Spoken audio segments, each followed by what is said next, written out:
Hi, this is Scott Garibay, and today I want to talk about American politics through the map of American politics in 2024, the most highly illustrated map of American politics I think that's been made in a long time, which is Ariana Grande and Cynthia Erivo's film, the 2024 film Wicked. All right. So we just got done with the 2024 U.S. presidential election. It is one of the most significant events in American history. It shocked the world. It did shock me. I called it in August, um, months before the election came. But shockingly, many people were shocked that Donald Trump won, even though literally what he did, he had already done in 2016. Just beat another woman.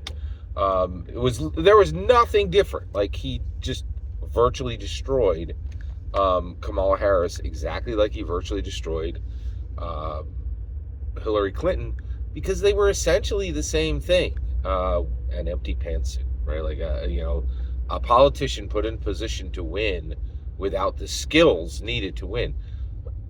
It was just like, and not to govern. I think both of them had the ability to govern, but they didn't have the ability to win. And that was not a secret. We all knew it. Like, everyone knew Kamala's numbers were way worse than Biden's, right? Like, it's really incredible. Let's get right to Wicked. All right.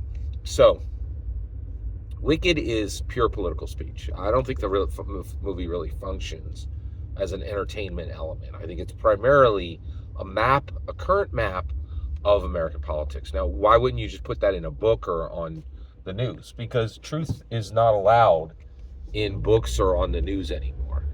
The news is generally comfort information for people who it's almost all preaching to the choir. All biases are known, and then you just kind of put it on to hear people who agree with you say the same thing you already believe, right? That's the news today. But entertainment is absolutely allowed to contain truth. All right. So Glinda, they're early in the film. Glinda's at Shiz, right? And Bowen Yang and her friend comes in, and they're going through her clothes to help her dress. So Glinda's friends, Bowen Yang is one of her friends, is going through her clothes to help her dress, and she finds Elphaba's Wicked Witch black, pointed, crooked hat. But at this point, this hat belongs to Glinda. Now, this gets very, very interesting. So this hat belongs to Glinda. And Bowen Yang is like, what is this hideous thing? And actually, what's really fascinating is this extremely well-crafted, very dope hat in all black actually folds out, right? It's in a slim disc, right? So it travels well, it folds up well, it's portable, it's excellent. It's a handmade hat. Now, who handmade it? Glinda's grandmother handmade it. Glinda said, my grandmother makes those hats, those hideous hats for me, right? And so Glinda doesn't like it, right? And so then Bowen Yang laughs and goes, yeah, this is hideous. We should give it to Elphaba as to mock her, right?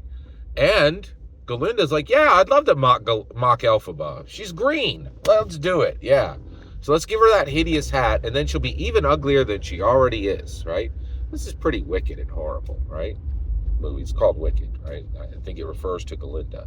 The Wicked refers to Glinda. She's actually, there's a race for most evil person in Wicked, but she's definitely wicked, right? So they decide to mock Elphaba, and they give her this handmade hat. Now, what is this handmade hat?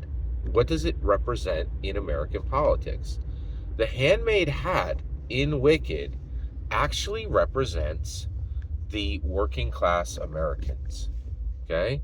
Laborers, people who actually work with their hands, cleaning ladies, welders, people who carry boxes, right? People who actually labor, not knowledge workers, okay?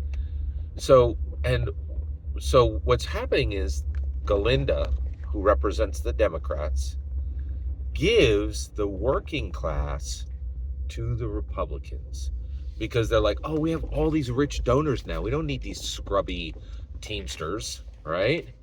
And so they decide that they no longer want so the Democrats, just within the last, I'd say, 15 years, decided that they had no need. They could build coalitions without the American working class. And if you think I'm wrong, go look at Pod Save America. They say it every day. They're like, we lost the working class. Slate Political Gabfest, we lost the working class. MSNBC is starting to say it. We lost the working class. The Democrats lost so hard in 2024 that they literally cannot ignore the causes. The causes of their loss are outrageously obvious, and that's fascinating. That is truly, truly fascinating, right? So that's where we land, and basically, the Democrats have given the working class to the Republicans, and the working class now identify with the Republicans. But Glinda didn't realize that was a super dope hat, man. It was extremely well crafted. It was highly useful. It will serve Alpha Beher for her entire life. And man, oh man, look at the victory that was just given to the Republicans because the Democrats gave them the working class. Do not sleep on Wicked. Wicked is the best map of American politics today with the most truth, in my humble opinion. Every single word you just heard is my humble opinion. The important part is when I get to hear your humble opinion when you get in the comments and send your traffic. Please consider liking, subscribing, and have a fetch millennium.